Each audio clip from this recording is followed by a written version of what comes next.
بسم اللہ الرحمن الرحیم۔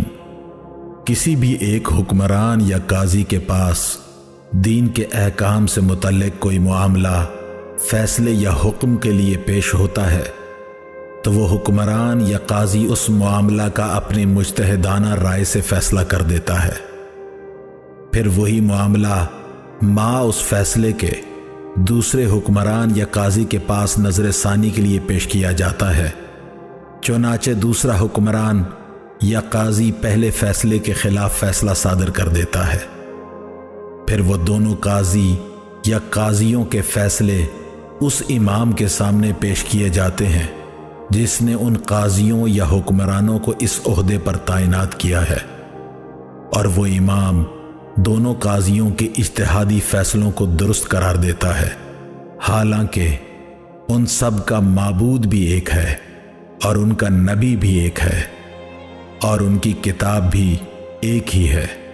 کیا اللہ تعالیٰ نے انہیں اختلاف کرنے کا حکم دیا تھا جو وہ اختلاف کر کے اس کی تعمیل و اطاعت کر رہے ہیں، یا انہیں اختلاف کرنے سے منع کیا تھا اور وہ اس کی نافرمانی کر رہے ہیں؟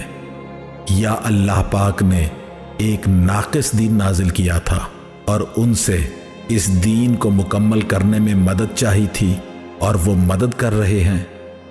یا وہ اللہ کے ساتھ حصہ دار ہیں کہ وہ جو چاہیں کہیں اور اللہ پر واجب ہے کہ وہ قبول کرتا رہے اور ان کی تعمیل کرتا رہے؟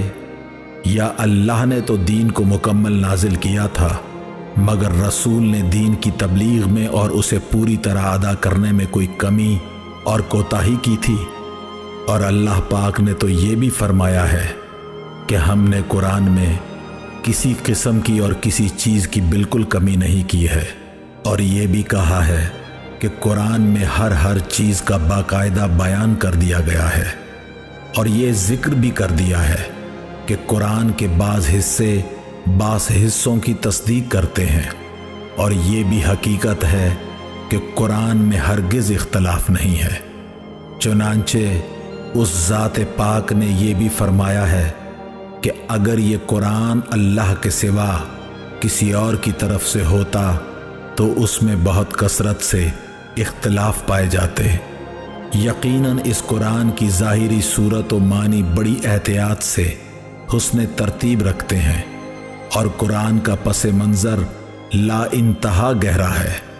اس کے عجائبات فنا ہونے والے نہیں ہیں، اس کے بے بہا حقائق کبھی اختتام پذیر ہونے والے نہیں ہیں، اور اگر قرآن سے مدد نہ لی جائے تو تاریکیاں کبھی روشنی میں نہ آئیں گی۔